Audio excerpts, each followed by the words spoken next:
Singapore general হাসপাতালে ভর্তির পর প্রাথমিক পরীক্ষা নিরীক্ষা চলছে ইনকিলাব মঞ্চের মুখপাত্র ওসমান হাদির। এর আগে তাকে বহনকারী এয়ার অ্যাম্বুলেন্স বাংলাদেশ সময় সন্ধ্যা ৫টা ৫০ সিলেদার এয়ারপোর্টে অবতরণ করে।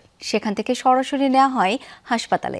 সেখানকার অ্যাক্সিডেন্টস ইমার্জেন্সি বিভাগে তার চিকিৎসা চলবে। এর আগে দুপুর ২টার দিকে তাকে বহনকারী এয়ার অ্যাম্বুলেন্স ঢাকার আকাশ ত্যাগ করে। শাহজালাল বিমানবন্দরে হাদিকে বিদায় দেওয়ার পর প্রধান উপদেষ্টার বিশেষ সহকারী জানান, সিঙ্গাপুরে ওসমান হাদির চিকিৎসা কার্যক্রম তদারকি করবে বাংলাদেশ হাইকমিশন। বেলা ২:৫ আগে হযরত শাহজালাল আন্তর্জাতিক বিমানবন্দর ছেড়ে যায় ওসমান হাদিকে বহন করা এয়ার অ্যাম্বুলেন্সটি। হাদির সঙ্গে আছেন তার ভাই আবু বকর সিদ্দিক। এর আগে বেলা ১১টা ২০ দিকে সিঙ্গাপুর থেকে ঢাকায় পৌঁছায় বিশেষ এই air ambulance. Gulf stream G100 সিরিজের এই এয়ার অ্যাম্বুলেন্সটিতে রয়েছে মেডিকেল সাপোর্টের সব সুযোগ সুবিধা।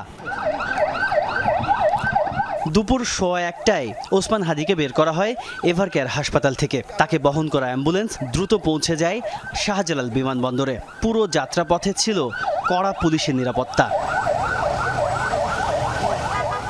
ইনকিলাব মঞ্চের আহ্বায়ক হাদিকে বিদায় দিতে বিমানবন্দরে যান স্বাস্থ্য উপদেষ্টা নূরজাহান বেগম, প্রধান উপদেষ্টার বিশেষ সহকারী ডাক্তার সাইদুর রহমান সহ বিমান বাহিনী ও বিমানবন্দরের ঊর্ধ্বতন কর্মকর্তারা। তারা জানান, সিঙ্গাপুরে হাদিকে দেখভাল করবেন সেদেশে নিয়োজিত বাংলাদেশের হাই কমিশনার ফেরদৌসী শাহরিয়ার।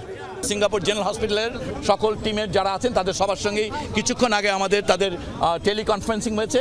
তারা নিশ্চিত করেছেন, এয়ার অ্যাম্বুলেন্স টিমের সঙ্গে টেলিকনফারেন্স করা হয়েছে, তারা নিশ্চিত করেছেন এবং এখন আমরা আশাবাদী যে তাকে অন্তত পক্ষে আমরা সিঙ্গাপুর জেনারেল হাসপাতালে, আপনারা জানেন এই অঞ্চলের মধ্যে নিউরোসার্জারিতে সবচেয়ে ভালো সেন্টার, এখন আমরা শুধুমাত্র হাদির জন্য দোয়া চাইব। গেল শুক্রবার নির্বাচনী প্রচারণায় যাওয়ার পথে সন্ত্রাসী হামলার শিকার হন ঢাকা ৮ আসনের সম্ভাব্য প্রার্থী শরীফ ওসমান হাদি। খুব কাছ থেকে তাকে গুলি করা হলে সেই গুলি মস্তিষ্ককে এফোড় করে দেয়। সেদিন থেকে জীবন মৃত্যুর সন্ধিক্ষণে ইনকিলাব মঞ্চের এই আহ্বায়ক। ঢাকা মেডিকেল থেকে তাকে এভারকেয়ার হাসপাতালে স্থানান্তর করা হলেও পরে উন্নত চিকিৎসার জন্য বিদেশে পাঠানোর ব্যবস্থা করে অন্তর্বর্তী সরকার। তাজ নূর ইসলাম, যমুনা নিউজ, ঢাকা।